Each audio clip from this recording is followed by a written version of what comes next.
मोक्षमूलम श्री गुरु कृपा गुरुर्ब्रह्मा गुरुर्विष्णु गुरुर्देवो महेश्वरा गुरुर्साक्षात् परब्रह्म तस्मै श्री गुरुवे नमः। जेता समुद्र सागर नीर भरिया तेते अवगुणारे दया करो किछ मेरे पाओ डूबदे पत्थर थारे। मेरा मुझ में कुछ नहीं जो कुछ है सो तेरा तेरा तुझको सौंप दिया क्या लागे है मेरा। बोलो जयकारा बोल मेरे शिव महाराज की जय साचे दरबार की जय श्री नंदी निवासी भगवान की जय श्री परम दयाली महाराज की जय श्री स्वामी सच्चिदानंद जी महाराज की जय। गुरु महाराज जी की प्यारी संगत, आज भरत कुमार जी ने काफ़ी टाइम से कह रहे थे कि मैंने सत्संग करना है, तो आज मौका मिला और आज हो गया। तो प्रसन्न भी दिखाई दे रहे हैं, प्रसन्न क्योंकि ये कार्य प्रसन्नता का है। अब कौन सा आदमी ऐसा है या पुरुष हो स्त्री हो बच्चा हो या और भी कोई जीव हो, कौन ऐसा है जो दुख चाहता है? लेकिन फिर भी आप अगर एक सिरे से चेक करना शुरू कर दो तो कौन है जो किसके बाद दुख नहीं आता? ये इतने बड़े बड़े समझदार ज्ञानी बड़े बड़े कहते बुद्धिशाली और ताकतवर पहलवान हर एक तरह के जीव मिलेंगे, लेकिन वो दुख को नहीं हटा सकते। अब अगर कहते हैं कि भाई ये तुम टेंशन मत लिया करो, तो कहते हैं क्या करें, टेंशन हो जाती है आ जाती है, हम लेना तो नहीं चाहते।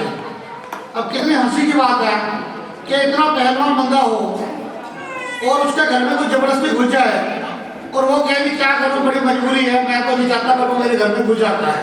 तो बताओ जरा कितने ऑप्शन है कि बंदा शोर मचाएगा, बंदा पुलिस स्टेशन रिपोर्ट लिखाएगा या किसी को बुलाएगा, लेकिन एक टेंशन ऐसी चीज है कि जो बंदा कहता है मैं क्या करूँगी वो हो जाती है, मैं कुछ कर नहीं सकता।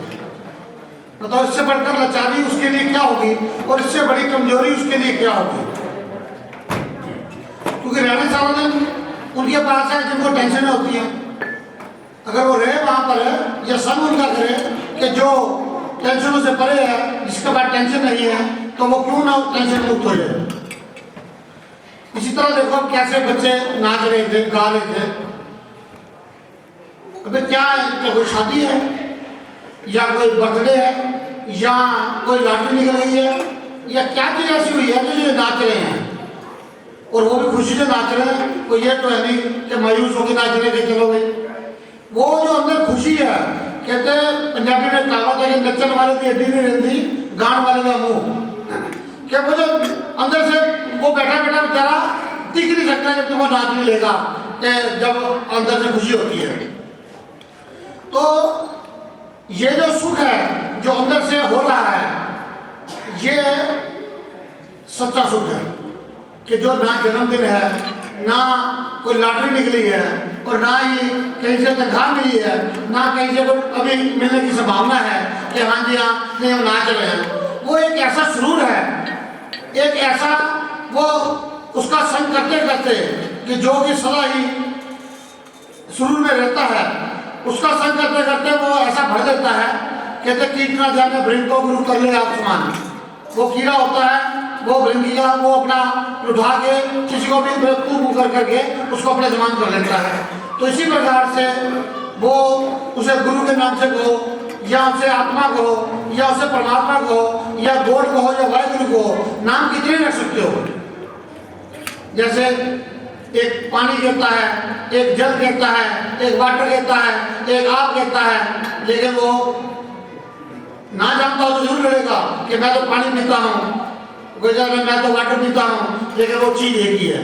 तो इसी प्रकार से ये गुरु कह दो, परमात्मा, आत्मा, ब्रह्म, गुरु अपना विष्णु में जो मर्जी का दो, वो एक ही नाम है। अब जैसे जैसे वो सच्चे के साथ हम जुड़ेंगे तो हमें सच्चा सुख आएगा। लेकिन आज हमने सुख का एक पैमाना बना लिया है, क्योंकि वो सुना सुनाया है, हमारा प्रैक्टिकल नहीं है। वो सुना सुनाया क्या है कि धन इकट्ठा कर लो, जितना धन होगा समझ लो सुख होगा। लेकिन अगर किसी का प्रैक्टिकल हो बताओ कि धन में सुख है तो बता दे, हमें तो आज तक हुआ नहीं। और धन की मेरा ख्याल है कि ऐसे चाहे जेब में एक पैसा ना हो, पर अगर करोड़ों का भी काम आ गया है, वो ऐसे हो गया कि जैसे मैं पता नहीं कहाँ से आ गए। तो इसलिए हमें तो ये भी लगा कि इसमें सुख हो, ना ही हमें महाराज जी के साथ आज तक हम इतना लोगों से मिले हैं, लेकिन हमें तो कोई नजर नहीं आया। ऐसे ऐसे घरों में गए हैं जहाँ पर उन्होंने माँ बाप को कमरा भी ऐसी दे रखा है, टेलीफोन पास में लगा हुआ है, एक कंडीशन है, बाथरूम टॉयलेट बिल्कुल अटैच है, और फिर भी वो कहते हैं जब भी बात करोगे बड़े दुखी, बड़े दुखी। बताओ क्या दुख है?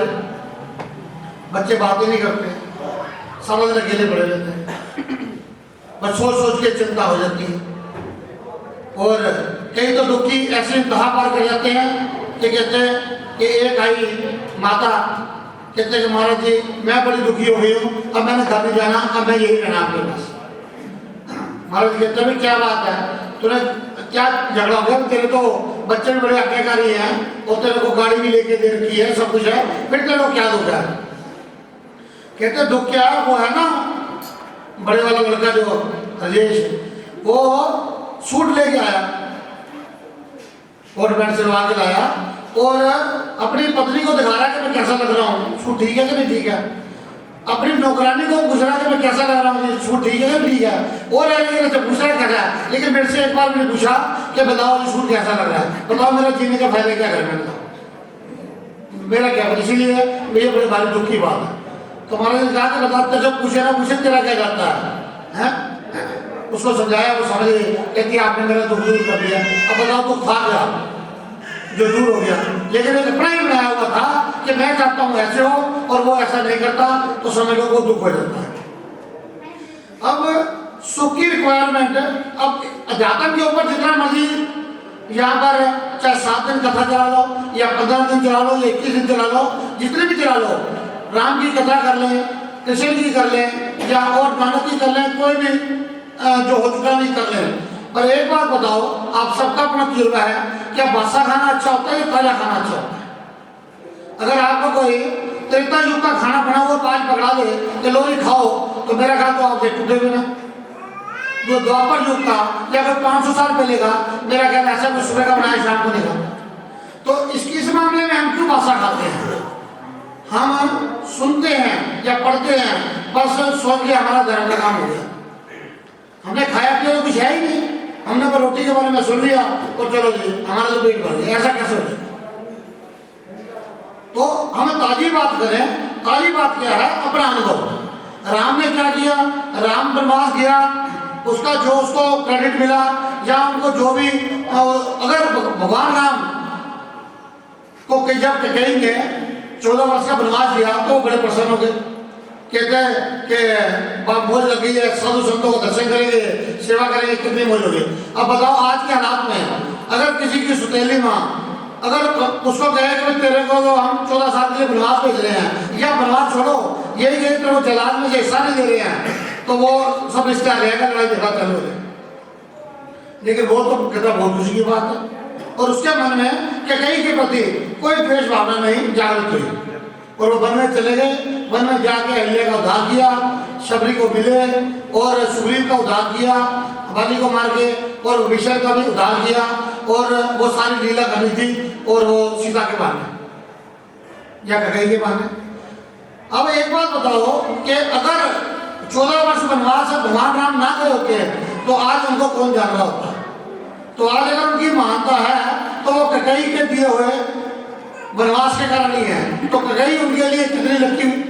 लेकिन बाकी दुनिया सारी कहते ककई बड़ी बुरी है।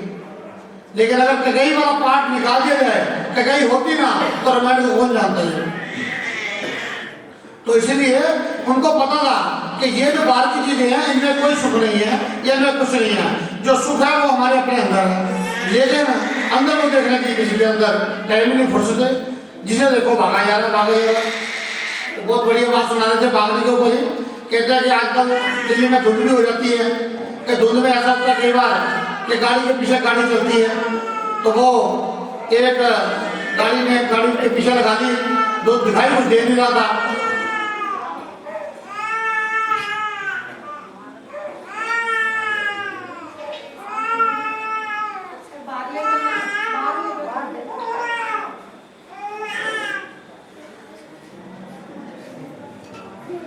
तो गाड़ी पीछे चल रही थी, चलते चलते आगे गाड़ी वाले ब्रेक मारी और वो गाड़ी पीछे से ठुक गई, और वो गाड़ी वाला निकल कहता तो कम से कम इशारा तो कर देते हैं कि मैं रुक रहा हूँ।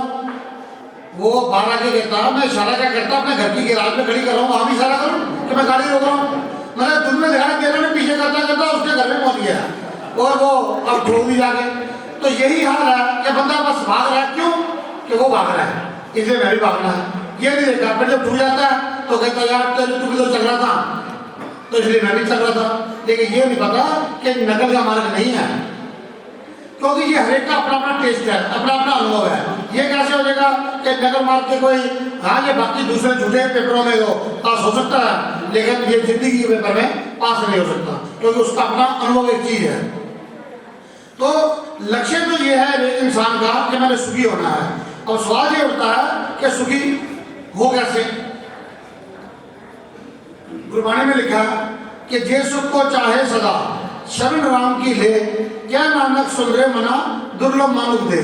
कि अगर तू सुख चाहता है सदा के लिए तो राम की शरण ले, और ये बड़ी मुश्किल से ये दुर्लभ दे मिली है मानव की, नहीं तो तू पछताएगा। या फिर तुझे सुख नहीं चाहिए तो कोई बात नहीं, तू जो मर्जी शरण ले ले, चाहे धन की ले ले, चाहे स्त्री की ले ले, चाहे तुम बच्चों की ले ले, चाहे रिश्तेदारों की ले ले, चाहे तुम और किसी की ले ले, जो भी तू सोचता है शस्त्रों की ले ले, अस्त्रों की ले ले, लेकिन सुख नहीं मिलेगा मुझे। और अगर देखो इंदिरा गांधी ने अपने साथ बॉडीगार्ड रख रखे थे, अपने सुख के लिए तो रखे हुए कि मेरे को सुखी रखेंगे लिए, और उन्होंने उसको आर पार कर दिया कि चलो दे। और धन जो होता है हमारे पास वही हमारा दुश्मन बन जाता है कि वो कोई ना कोई आ जाता है, किसी ने मांग लिया तो नहीं दिया तो झगड़ा, और अगर दे दिया उसने वापस नहीं दिया तो झगड़ा। तो इसलिए ये भी कोई आगे बहुत प्रेम बढ़ाने वाली चीज नहीं है। तो अब सुख जो है वो कहते हैं राम की शरण लेने में है। अब चक्कर ये है कि बंदा कहता है राम तो हुआ था त्रेता युग में, अब हम शरण ले तो ले कैसे राम की। वो तो दशरथ का बेटा था, अयोध्या में रहता था, आज तो अयोध्या का झगड़ा चल रहा है, तो कहाँ पे जाके कौन से राम की शरण में ले। तो वो कहते हैं एक राम दशरथ का बेटा, एक राम घट में बैठा, एक राम का जगत पर सारा, एक राम जगत से न्यारा। तो वो राम कौन है जो कि तुम्हारे साथ ही विराजमान है, पर हमारा को फुर्सत नहीं है उस राम को देखने की। अब अगर थोड़ा सा विचार करो तो कि यहाँ पर मेरा ख्याल रहा कि कोई अनपढ़ हो, सभी पढ़े लिखे हैं। अगर एक विचार करो, आदमी सारा दिन कहता है कि मैं खा रहा हूँ, मैं पी रहा हूँ, मैं बोल रहा हूँ, मैं चल रहा हूँ, मैं प्यार कर रहा हूँ, मैं झगड़ा कर रहा हूँ। जरा विचार करके देखो कि मैं खा रहा हूँ, मैं कैसे खा रहा हूँ। क्या तक जाओ कि मैं भोजन आया, मैं भोजन खाने लगा हूँ, तो मैं भोजन कैसे खा रहा हूँ। अगर मान लो मेरे अंदर आत्मा ना हो तो क्या मैं भोजन खा सकता हूँ। भोजन पड़ा रहेगा, कोई ठूस ठूस के खाना जाए तो अंदर नहीं जाएगा, वो बाहर रह जाएगा, कोई आत्मा शरीर को छोड़ चुकी है। प्राण की बात मैं इसलिए नहीं कर रहा क्योंकि प्राण भी उसी आत्मा के सारे चलते हैं। आत्मा ही गुरु होता है, आत्मा ही परमात्मा होता है। ये नामों का फर्क है, जैसे मैंने बताया पानी वाटर का, तो ऐसे ही ये सिर्फ नाम का फर्क है। वो आत्मा ही सर्वसर्वा है, सर्वश्रेष्ठ है। अब आत्मा का निकल गए एक शरीर से, तो बताओ जरा वो खाना कैसे खा लेगा। अब अगर टीवी चल रहा सामने बड़ा सारा, जो आजकल लेटेस्ट है LED वगैरह बड़ा, वो देखना चाहता है, अब कैसे देखेगा जब तक अंदर आत्मा नहीं होगा। अगर वो और भी कोई भोग भोगना चाहता है, वो कैसे भोग लेगा जब तक अंदर आत्मा नहीं होगी। और देख लो कितनी बड़ी बात है कि एक इंसान दूसरे को कहता है कि मैं तुझसे प्यार करता हूँ या आई लव यू, लेकिन ये बताओ अगर आत्मा निकल गई तो कैसे आई लव यू करेगा और कैसे प्यार करेगा। आज जो हमें गले लगाते हैं, जो हमें प्यार करते हैं, जो कहते हैं कि तुम हमें बड़े अच्छे लगते हो, कितने सुंदर हो, तुम्हारे जैसा स्मार्ट पूरी दुनिया में नहीं है, तुम विश्व सुंदर हो, पूरे वर्ल्ड में तुम्हारे से सुंदर कोई नहीं है, इसलिए कितना प्यारा होगा तुम खुद सोचो। लेकिन एक मिनट विचार करो कि उसमें से आत्मा निकल जाए तो वो कितना सुंदर रहेगा, कितना प्यारा रहेगा कि उसको हाथ में लगाएगा तो बंदा आगे स्नान करेगा कि मैं पवित्र हो गया हूं, अब मुझे स्नान करना पड़ेगा। अब बताओ, अभी तक तो वो सबसे विश्व में सुंदर था और अभी अभी वो पवित्र हो गया, तो इसका मतलब वो सुंदर चीज क्या थी कि जो सुंदर लग रहा था? वो सुंदर थी आत्मा, वो प्यारी थी आत्मा। वो जब तक थी उसमें तब तक वो सुंदर लग रहा था, प्यारा लग रहा था। जैसे वो निकल गई वैसे आदमी जाने लग गया और ज्यादा से ज्यादा बड़ी जल्दी वो बदबू मारने लग गया जो कि खुशबू दे रहा था। और जिंदगी में कोई भी ऐसा काम जो आपको याद आता हो कि वो मैं करता हूं, तो ढूंढ के देख लो, ये सब काम उसी आत्मा से हो रहे हैं। तभी उसको ईश्वर कहा गया। ईश्वर का मतलब जो इच्छाओं को करने वाला वही करता है। हमारे पास का नहीं है कि हम इच्छा को पूरी कर ले, नहीं तो जरा जरा काम का। आज देख ले, हम डॉक्टरी कर ले, इंजीनियरिंग कर ले, या प्राइम मिनिस्टर बन जाए, या और भी जो सा बड़े से बड़ा होता में मिल जाए, पर हमें जाना उसी आत्मा की, उसी गुरु की शरण में पड़ता है कि हमारा ये काम हो जाए, इस बार इलेक्शन में जीत जाए तो बस बढ़िया। लेकिन क्यों तुम्हारा रुतबा, तुम्हारी ताकत क्यों नहीं तुम्हें जिता पा रही, क्यों नहीं तुम्हें भरोसा हो पा रहा? क्योंकि वो सर्वेश्वर नहीं है, वो ताकतवर नहीं है, वो कमजोर है और ताकतवर एक ही है। तो आज हर एक बंदा चाहता है कि मैं एक ताकत से जुड़ूं। हर एक बंदा चाहता है कि मेरी जान पहचान ऐसे बंदे से हो कि जिसको देखकर दुनिया डर जाए और मेरे ऊपर आंख उठाकर ना देखे। इसीलिए लोग धन को इकट्ठा करते हैं कि लोग हमको सलाम करेंगे कि बड़ा धनवान है। इसलिए लोग आजकल गाड़ियों के आगे पीछे गाड़ियां चलती हैं बॉडी गार्डों की कि कोई हमारे तरफ देख ना सके। राष्ट्रपति ज्ञानी दयाल सिंह की गाड़ी एक आगे जा रही थी, एक पीछे जा रही थी और बीच में वो था, लेकिन ट्रक ने आगे टक्कर मारी सीधा ज्ञानी दयाल सिंह में और वो वहीं पर खत्म हो गया। ये बॉडीगार्ड वगैरह सब परे हो गए कोई नहीं। तो एक ताकत जो चाहता है इंसान की रिक्वायरमेंट है कि मेरे साथ एक ताकत हो कि जिससे मेरे को भय ना हो, मैं निर्भय रह सकूं, तो वो ताकत एक गुरु की है और कोई ताकत हो नहीं सकती। विचार करके देखो, क्योंकि और सारे बीच में छोड़ देंगे। आज देखो तो वृद्ध घर बने हुए हैं और वृद्ध घरों में कमाल की बात है, सब मकान मालिक ही हैं, सबके अपने घर थे, लेकिन अब उनके लिए उस घर में कोई जगह नहीं है। और ये भजन चलाती थी, बाल बच्चे कहे बूढ़े मर जा तो कमाने के काबिल नहीं। वो जो कल तक कमा के ढेर लगा रहा था, पर वो अब कमाने के काबिल नहीं रहा, तो उसको वृद्ध घर में शिफ्ट कर दिया कि बाबा तेरे साथ गुजारा नहीं करेगा। कहते एक बार भले जमाने की बात है, जो सदा से चलता है कि एक माँ भी थी, बाप भी था, और बाप ने उसकी शादी की लड़के की, और वो बहू आ गई। अब बहू और ससुर घर में रहता था, तो कोई ना कोई कमी तो नजर आती रहती है, तो नोक-झोंक होने लगी। तो एक दिन बहू ने कह दिया घर वाले से कि या तो तेरा बाप रहेगा घर में या मैं रहूंगी, देख रहे कौन सा पसंद है तुझे। अब लड़के बहू के बगैर कैसे गुजारा करे, बाप के बगैर तो चल सकता था, आगे तो वहीं से चलना था, बहू से चलना था, बाप से तो चलना नहीं था, बाप तो हो गया जो होना था।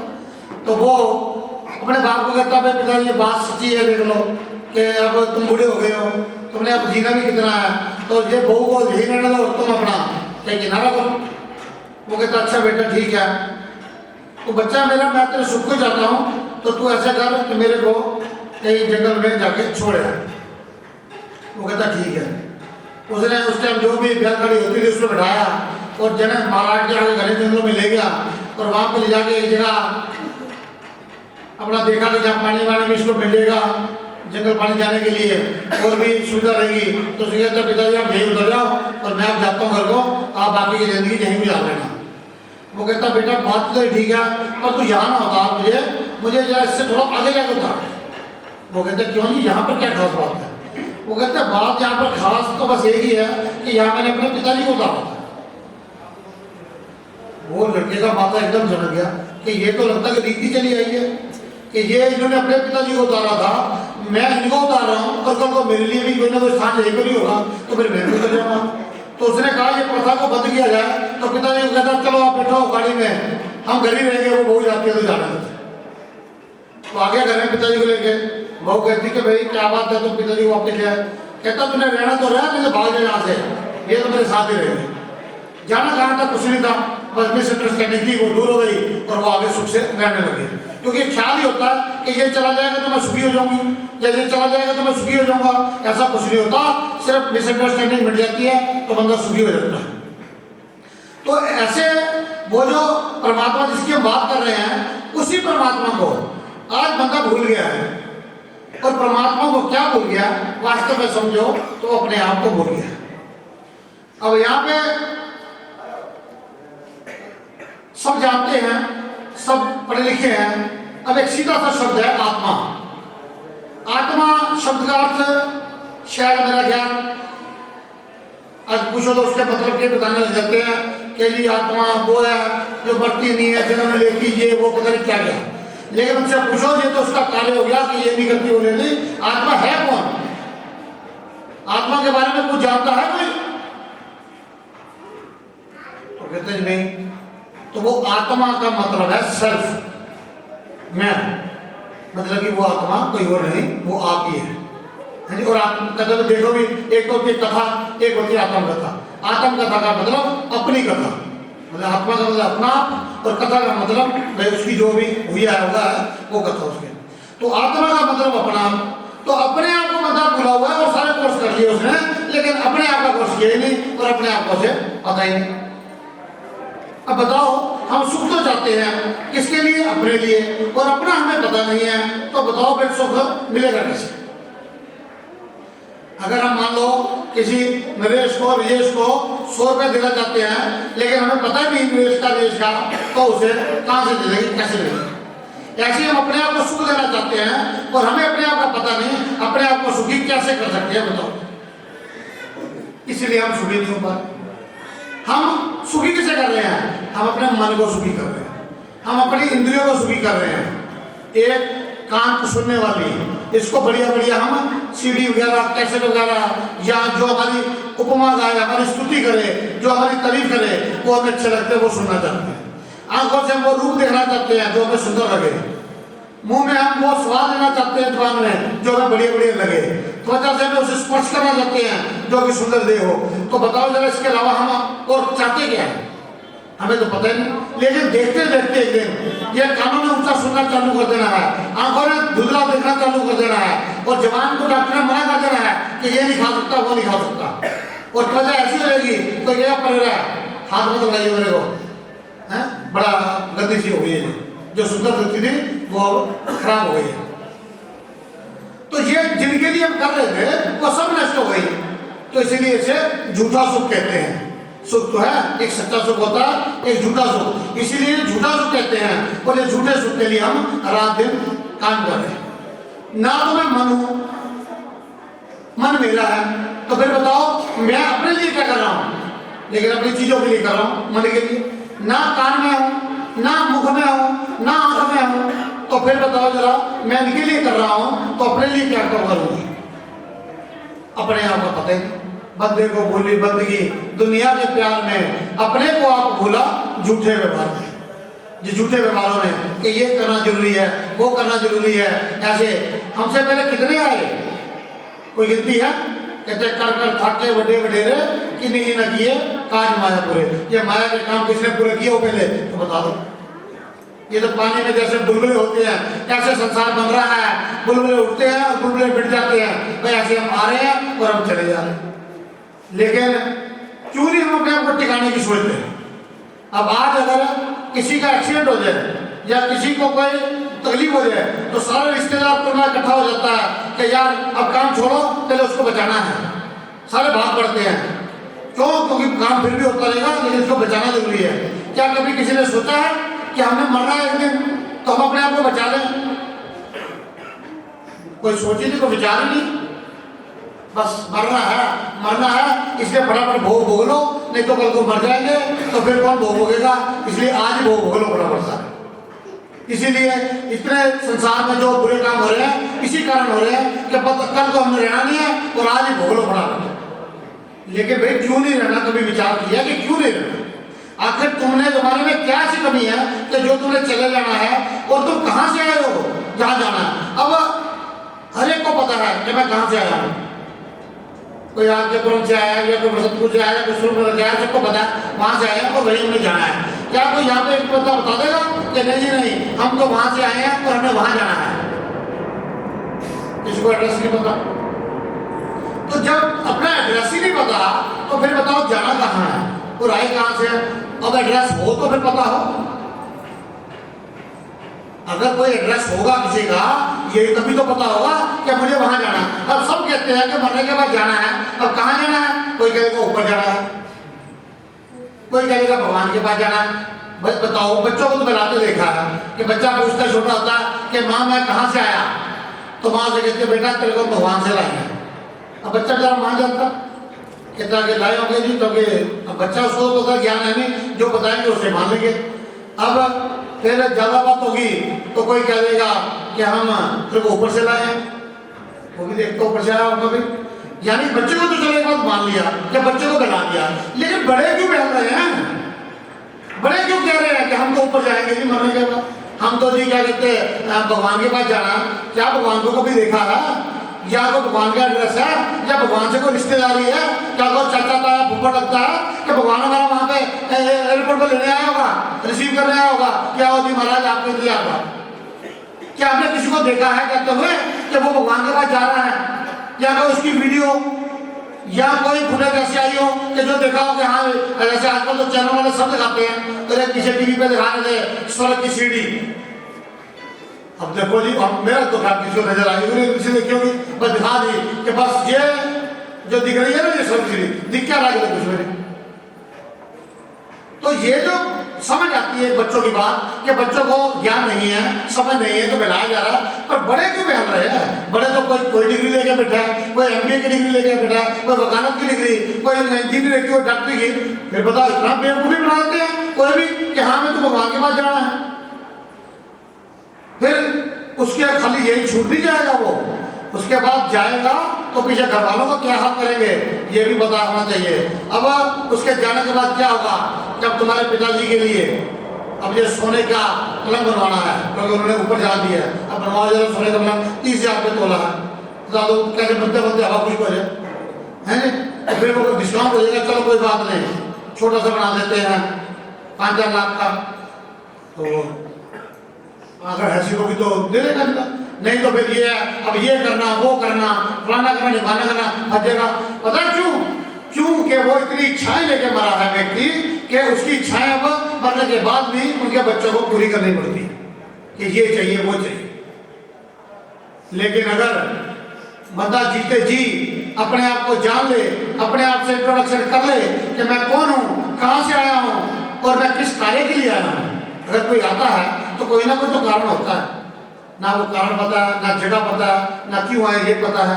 तो इसलिए पहले इसका पता लगाए तो फिर देखे कि कितना उसको सुख होता है। फिर वो दुख के वजह से कटा लग जाएगा कि दुख नाम की कोई चीज भी होती है ना, फिर दुख या टेंशन घर में घुस के देखा कैसे दुखती है। ये इसी वजह से आती है कि हमें ना अपने घर का पता है और ना हमें अपने आप का पता है। अब एक दिन बड़ी हंसी की बात है कि एक हमारे जानने वाले थे, रामा नाम था उनका, दरेगंज में AC पार्ट्स बेचते हैं, तो वो था उसका भाई था, और एक आगे बाबा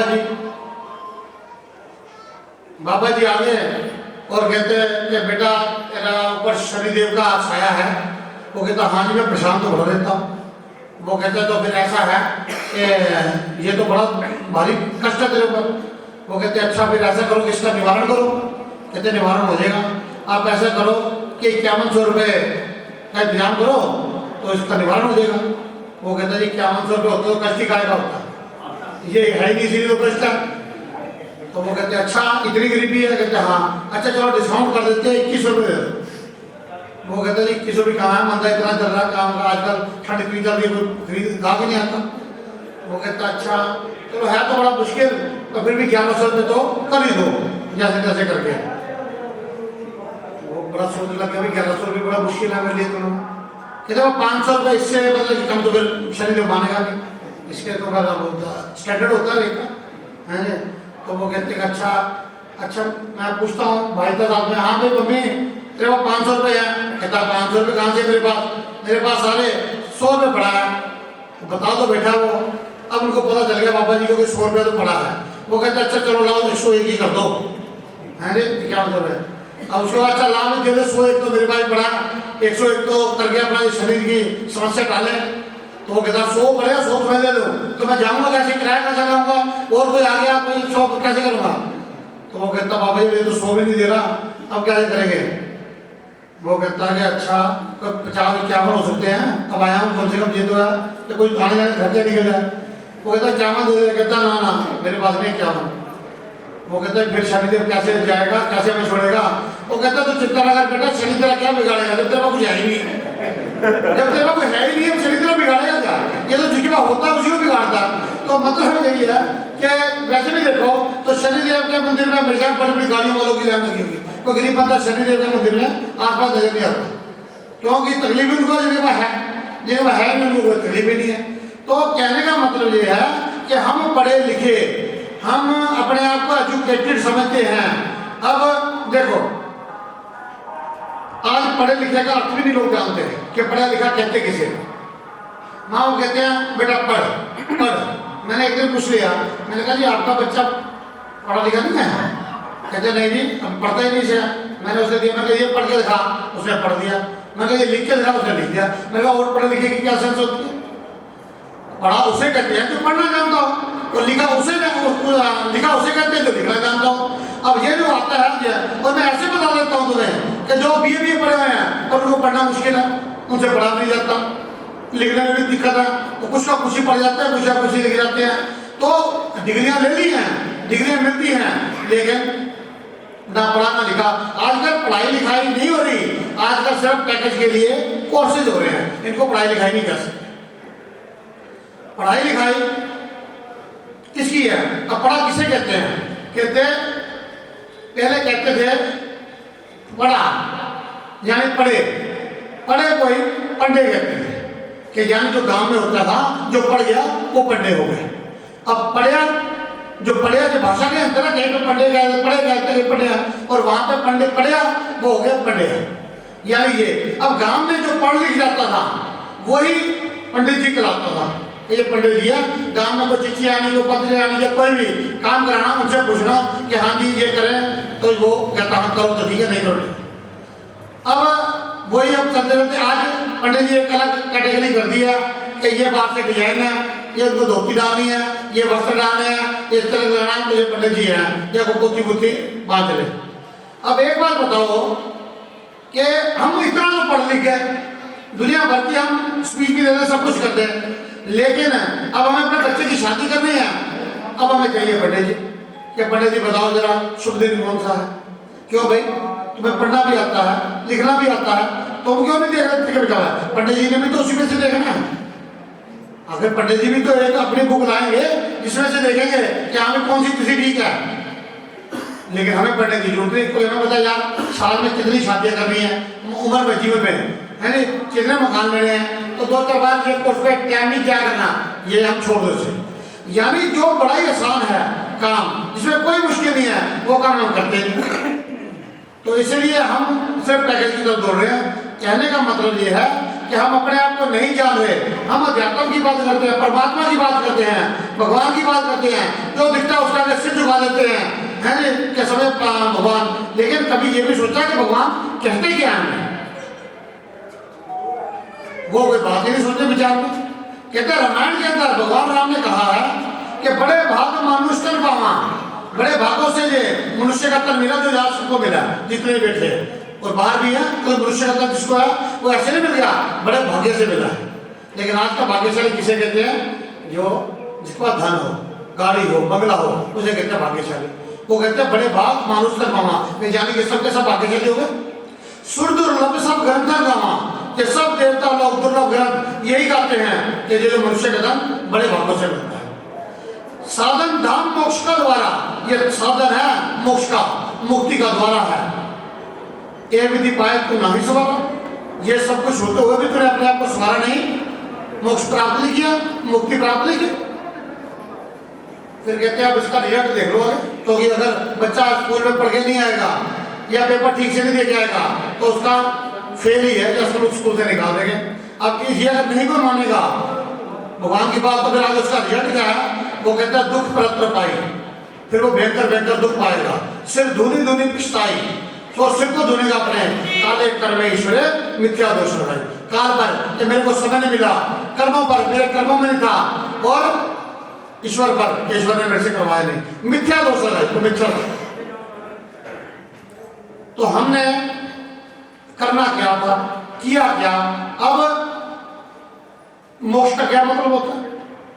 कहते हैं मोक्ष प्राप्त करने के लिए ये शरीर मिला है, अब मोक्ष किसे चाहिए? मोक्ष का पता भी नहीं कि क्या है।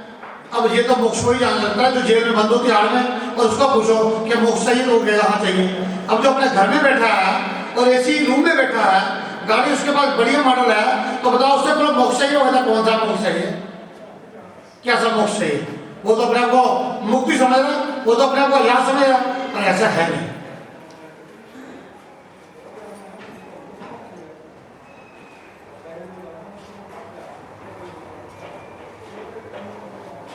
अब मोक्ष,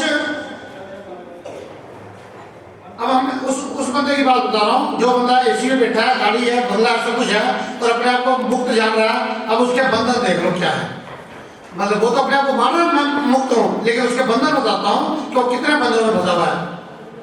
आज मंगलवार है, ओहो आज तो शिव करनी नहीं, क्योंकि आज मंगलवार हनुमान जी का दिन है, शिव नहीं करनी, पहला बंधन।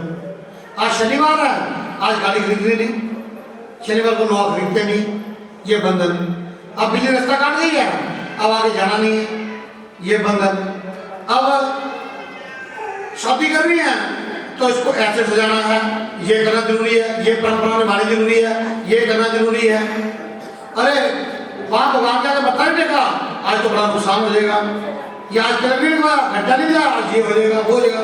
यानी इतने भयंकर भयंकर डर हैं जो कि इंसान को लगे हुए हैं, फिर भी बंदा कहता ना मुक्त, अब कैसे मुक्त?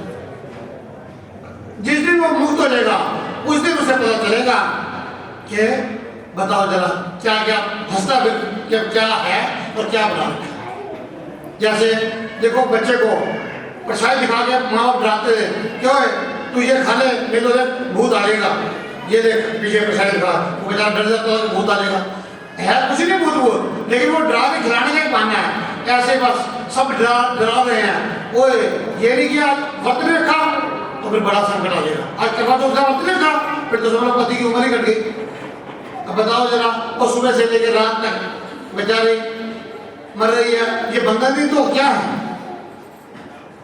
अब अगर कोई किसी का कि प्यार नहीं जा रहा तो हमने ऐसे भी देखे हैं कि बेचारे सारे साल तो पति की जो बनती बनती है और चुका के आगे खड़े मुझे दर्शन करने फिर खाना खाऊंगी। अब बताओ जरा क्या दर्शन करने खाना खाना मुझे क्या करना, ये तो फॉर्मेलिटी है।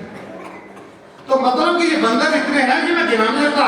अगर इतना बड़ा ग्रंथ लिख दिया जाए तो जीवन में कितने बंधन है ये को जानता है, बात बात पर डर रहा है ये मेरा काम बनेगा कि नहीं बनेगा, ये मैं बच्चे का शादी कर रहा हूँ ये सुख से हो जाएगी कि नहीं होगी, तो इसमें अड़चन तो नहीं आ जाएगी। ये जो अड़चन नाम है, ये जो बाधा नाम है, ये बंधन ही। क्यों बाधा आएगी? क्योंकि हम ये सोच रहे हैं ये कार्य हमारा है, हम अपने आप को जानते हैं, कार्य को जानते हैं ये हमारा है। इसीलिए ये जब हम अपने आप को जान लेंगे तब हम सभी बंधनों से छूट जाएंगे। कहते हैं गुरु रामदेव जी ने कहा काहे रे वन खोजन जाए, तो वनों में किसको खोजने जा रहा है?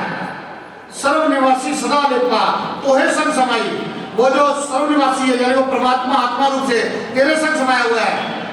जूं पुष्प में बास बसत है, जैसे फूल में खुशबू बसी हुई है, मुगल में है जो शाही, जैसे शीशे में अपनी छाया देखते हो तैसे ही हर बसे निरंतर घाटे ही खोजो भाई। वैसे वो परमात्मा वो हरि तुम्हारे में बसा हुआ है तो उसे अपने अंदर ही खोजो भाई। क्या नानक बिना आपा चीने मिटे ना भ्रम की काई, अपने आप को जाने बगैर ये भ्रम की काई नहीं मिटेगी, ये भय नहीं मिटेगा। तो बताओ जरा फिर भी हम अपने आप को भूल के हम कहां से सुख प्राप्त कर लेंगे? ये नहीं। आज धर्म का काम या अध्यात्म का काम में कितने बंदों की रुचि है? आप देख लो, इसका अंदाजा ये लगा लो कि यहाँ जितने भी बंदे बैठे हैं और भरत जी ने जितने को भी इन्वाइट किया होगा, ऐसे ही 1 मिनट 1 महीने बाद या 15 दिन बाद या अगले हफ्ते अगले संडे को एक पार्टी ऑर्गेनाइज करें और जिन जिन बंदों को कहा है आज इन बंदों को ही कहे, ज्यादा ना कहे। मेरे को ज्यादा इन्विटेशन दे दिए तो चलिए, इतने इन्विटेशन दे जितने आज भी हैं। और यहाँ पे बढ़िया मतलब कि ये बच्चों का डांस नहीं, बढ़िया जो डांस देखना चाहते हैं लोग आजकल के टाइम का है नहीं, वो डांस हो और जो रंगरलियां हो वो सारी हो, और देख लेना आप तादाद उनकी कितनी होती है तो पता चल जाएगा कि बंदा कितना क्या चाहता है क्या नहीं चाहता। अब ऐसी एक मिसाल छोटी सी, क्या हम तो बहुत हो गए क्योंकि उसका मामला था, बस आखिर में 5-4 मिनट के अंदर एक बड़े विद्वान अपना शरीर छूट गया, बड़े काम समझदारी से करते थे, अपने जैसे सारे लोग करते हैं। अब शरीर छूट गया और छूटने के बाद वो पहुंच गए यमराज के पास, तो वहां पर उन्होंने उसका खाता निकाल लिया चित्रगुप्त ने और कहते हैं हाँ जी सेठ जी ये आपने किया, क्योंकि तो जैसे यहाँ पे आजकल वो गाड़ियों की स्पीड चेक कर लेते हैं वीडियो में या और दिखाते हैं वीडियो, ये वीडियो आपने ही हाँ किया, बात ही खत्म। हाँ क्या इसका क्या कोई वही नहीं है, जैसे आजकल वो स्टिंग ऑपरेशन करते हैं, बोलती बंद कर देते हैं, तो ऐसे ये है कि चित्रगुप्त दिखा देता है। कोई चित्रगुप्त नाम किसका है जो गुप्त रूप से चित्र लेता है, और वो चित्र ले रहा है आपके यह कोई मुकर सकते नहीं, मेरा नहीं। हाँ जी सेठ जी ये आपने किया, हाँ जी मैंने किया।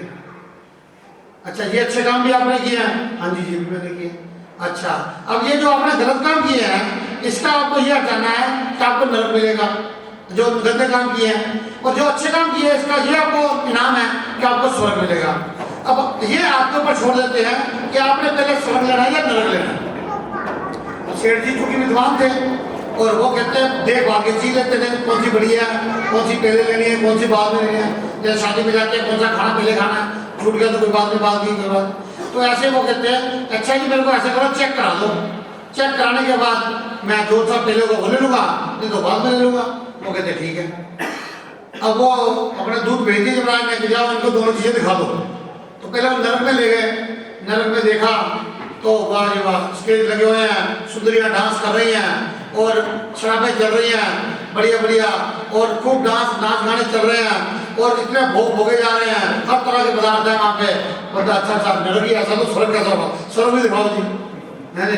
तो स्वर्ग भी ले जाते हैं, तो स्वर्ग में जाके देखते हैं तो महात्मा लोग संत महापुरुष ऐसे बैठे सुनाते लगा रहे ओम ओम की ध्वनियां उठ रही हैं, धूप जल रहे हैं, अगरबत्ती जल रही हैं। तो कहते ये तो बड़ा नीरस सा प्रोग्राम है। तो वो वाला तो बड़ा इंटरेस्टिंग था। तो वो कहता ऐसा करो जी पहले मुझे आप नर्क में ले जाओ, ये तो बाद में देखी जाएगी है बहुत सा कार्यक्रम। तो वो कहते ठीक है तुम्हारी चीज़ है, तुम्हें जो सी चूज करनी है ठीक है। तो वो उसको नरक के द्वार में ले जाकर कैसे धक्का देने लगते हैं, तो वो कहता और बोलो क्योंकि आगे का नजारे भी चुका होता है। वहाँ पे देखा तो कढ़ाई उगल रहे हैं तेल के और ऊपर से उल्टे लटका के हैं, तले जा रहे हैं, हैंडल पड़ रहे हैं, सांप नीचे से काट रहे हैं, बिच्छू काट रहे हैं। वो कहता रुको रुको ये तुम कहाँ धक्का दे रहे हो, तुमने दिखाया तो मुझे कुछ और था, बहुत बड़ा बहुत बढ़िया रंगीला प्रोग्राम था। वो कहते जी वो हमारा एडवर्टाइजमेंट डिपार्टमेंट था, वो तो सिर्फ फंसाने के लिए था, तो हकीकत में मिलना तो यही है बाद में। तो मतलब कि एक उनका समझाने का ये कारण था कि ये जो आज हम जिन भी चीज़ों में फंसते हैं, मैंने बताया तो प्रैक्टिकल है। आप अगले हफ्ते ही एक यही इन्विटेशन दे दो और कोई ऐसा है कि एक ऐश्वर्या राय आ रही है, एक और जो वो मधुबाला क्या पता नहीं क्या क्या होनी है वो सारी आ रही हैं, तो वो तो चली गई फिर क्या जो भी आजकल की होगी तो वो आ रही है कैटरीना क्या वगैरह समझ लो कि आ रही है। और देखो मेरा ख्याल है आपकी सोसाइटी के बाहर तक भी अगर वो मिलते करेंगे यार मेरे को जी एक बार जरा आगे दर्शन कर दो, मैं तो बस धन्य धन्य है। तो मतलब कि इसी चीज से पता चलता है कि हम एडवर्टाइज के अंदर कितना फंस रहे हैं, हम कितना आकर्षित हो रहे हैं। आकर्षण और चीज है और सच्चाई और चीज है। तो इसलिए बात अध्यात्म को मुश्किल नहीं है, धर्म बिल्कुल भी मुश्किल नहीं है। धर्म का मतलब होता है स्वभाव। जैसे पानी का धर्म क्या है, पानी का धर्म है शीतलता देना। आग का धर्म क्या है, तपाना यानी कि उसको जलाना। अब पानी अगर अपना धर्म छोड़ दे कब छोड़ता है, यानी पानी को जब आग पर रख दो तो पानी अपने लग जाता जाता है, कल किसी को पढ़ा दो वो जला देगा, यानी उसने आग का संग कर लिया और अपना धर्म छोड़ दिया, आग का बना लिया, तो वो उसका धर्म हो गया। इसी प्रकार से हमारा धर्म क्या है? अब किसी को पूछेगा तुम्हारा धर्म क्या, तो कोई हिंदू, कोई सिख, कोई ईसाई, कोई मुसलमान, कोई जैनी, कोई बौद्ध, ऐसे नहीं। हम मनुष्य का धर्म है प्रसन्न रहना, 24 घंटे प्रसन्न रहना। क्यों? क्योंकि उसका स्वभाव ही यही है, वो प्रसन्न रहता है। लेकिन आपको वो दुखी क्यों होता है? तो दुखी वो होता है माया का संग, वो माया का चिंतन करता है, माया का संग करता है तो दुखी। जैसे आग से पानी को हटा दो तो थोड़ी देर बाद वो फिर शीतल हो जाएगा, इसी प्रकार से माया से मन अपना हटा दो तो देखो प्रसन्न हो जाएगा। लेकिन चक्कर यह है कि माया में मन अपना जो फांसे रहते हैं, रहकर भी समुद्र में वो प्यासे रहते हैं। पता है नहीं, ना माया को जानते हैं, ना परमात्मा को जानते हैं, ना अपने आप को जानते हैं। माया के बगैर गुजारा नहीं, माया के बगैर गुजारा नहीं, कैसे कहते हैं कि जैसे कि माया को जानते हो। कौन है जो माया को जानता है? नहीं। लेकिन फिर भी माया का काम तुम्हारे पीछे भागना है, तुम्हारा काम माया के पीछे भागना नहीं है। लेकिन हम नहीं जानते, हम उल्टे हो गए हैं, इसलिए माया के पीछे भाग रहे हैं। ये हमारे दुख का कारण है। तो इसलिए अपने आप को पहचानो, अपने आप को जानो। धर्म ऐसा कुछ नहीं है कि जो बंधन का कारण हो। जो बंधन का कारण है वो धर्म नहीं हो सकता, क्योंकि वो आत्मा अपने आप में मुक्त है। ना वो जीती है, ना वो मरती है, ना वो आती है, ना वो जाती है, ना वो जलती है, ना वो गिरी होती है, ना सुखी होती है। लेकिन हम उसको जानते ही नहीं, इसलिए हम कहते हैं हमने मरना है, हमने जाना है, ना हम आए हैं ना हम जाएंगे। ये हकीकत बात है। लेकिन जब तक उसका संग नहीं करोगे, तो जो ऐसा हो चुका है, जो अपने आप को जान चुका है, आज अगर वकील भी बनना हो तो वकील का संग करना पड़ता है। कोई घर में बैठे बैठे कहे वकील साहब मैं आपको 1 करोड़ रुपये फीस दे दूंगा, मुझे वकील बना दो, तो वो कहेगा भैया नहीं, आना पड़ेगा तेरे को मेरे पास, मैं जैसे कहूँ वैसे करना पड़ेगा, फिर तो वकील बन जाएगा। ऐसे ही अगर कोई बचना चाहता है, अगर कोई अमर होना चाहता है, ये अमर होना कोई ये नहीं है खामो ख्याल है, ये अमर होने से ज्यादा सच्चाई कोई है नहीं। लेकिन चक्कर ये है कि हम सोए हुए हैं, जैसे सोए हुए बंदा सपने खत्म हो जाते हैं, ऐसे ही हम जीवन मृत्यु है। नहीं तो ना हमारा जन्म हुआ है, ना हमने मरना है, हम कल भी थे, आज भी हैं और कल भी रहेंगे। लेकिन इसके बारे में अगर कोई जानना चाहता है तो उसको संग करना ही पड़ेगा, नहीं तो मरना चाहते हो तो हरी इच्छा। बोल जयकारा बोलिए साचे दरबार की जय। श्री नगरी निवासी भगवान की जय।